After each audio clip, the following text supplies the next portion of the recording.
Sa likod ng bawat ngiti ng isang ina at asawa, may tahimik na hindi nakikita ng marami.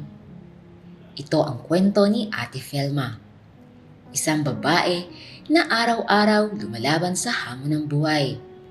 Hindi para sa sarili niya, kundi para sa kanyang pamilya. Ako po si Filmo Badal, Ilan taong gulang si ate? 43 po. May asawa at anak. Mayroon po. Ano trabaho ni kuya? Construction worker lang po. On-call construction worker ang asawa.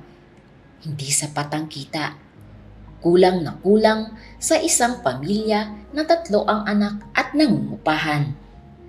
Kaya naman, upang makatulong sa kanyang asawa, ay nagtitinda-tinda ito upang may pandagdag sa pang-araw-araw na gastusin. Ano pong ibang pinagkakakitaan ni ate? Noon lang po magtinda-tinda. Yan, pambaon ng mga anak ko po. Pag Ano po tinda niyo? Ano po yun? Turon, maroya, minsan bilo-bilo po.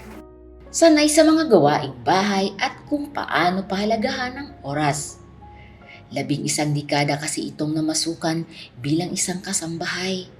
Kaya maliban sa kanyang munting pinagkakakitaan, si Felma ay sumasideline pa rin tuwing linggo upang may gawing pampuhunan. Minsan po mahirap. Ganyan po, gumagawa po kami ng paraan para lang makaraos sa araw-araw. Mga anak ko minsan walang baong, ganyan po. Nagpaplantsa po ako doon sa may kapatid ko. Tuwing linggo lang naman po, 4 na beses lang po yun sa isang buwan. Yung pong ginagawa ko, dahil ko ng palengke, yun po. Mamibili na ako pagtitinda ko, kinabukasan. Hindi man madali ang buhay, dala niya ang ngiti at pag-asa dahil para sa kanya, bawat pagod ay may dahilan. Bakit gano'n na lang yung diskarte mo? Nagpa-plan Baka po makatulong, ganyan. Kasi mga anak ko po, pumapasok po. Yung asawa ko naman, hindi naman po kumpanya yung pinapasukan.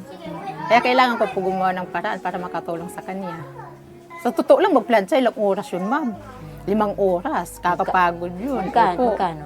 600 lang po. At least, di ba? Opo. At least di ka na mangungutang, kumbaga. Correct. Opo. Kasi Ano- pagkatsaga lang po.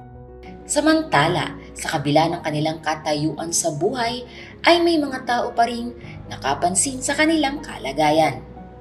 Sa tulong ng kanilang barangay ay napabilang ito sa 4Ps.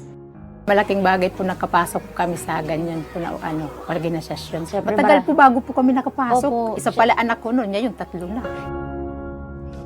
Bukod sa 4Ps ay nakakatanggap din siya ng mga ayuda mula sa barangay. Kaya naman, para makabawas sa isipin ni Felma, ay nagbigay ang programa ng 5 kilong bigas at 1,000 piso. Tatay Rani, maraming salamat po sa binigay niyo po sa amin, lalo na po sa mga malaking tulong po sa aking mga anak sa pag-aaral po, pambaon, sa pamili po ng ulam. Maraming salamat po ulit, Tatay Rani. Payo ni Felma sa mga kagaya niya na patuloy na lumalaban at nagsusumikap sa buhay. Bilang po isang ina, asawa, kailangan po tayong mga ina magsikap din. Gumawa tayo ng paraan, kumbaga. Kasi yung asawa natin, hindi naman lagi may trabaho. Pero pag may mga anak, kailangan makatapos. Hindi hadlang ang kahirapan sa buhay. Bagos, ito ang dapat maging dahilan upang ipagpatuloy at lumaban. Natapat na naman tayo sa taong karapat dapat. Sino-sino pa kaya? Abangan.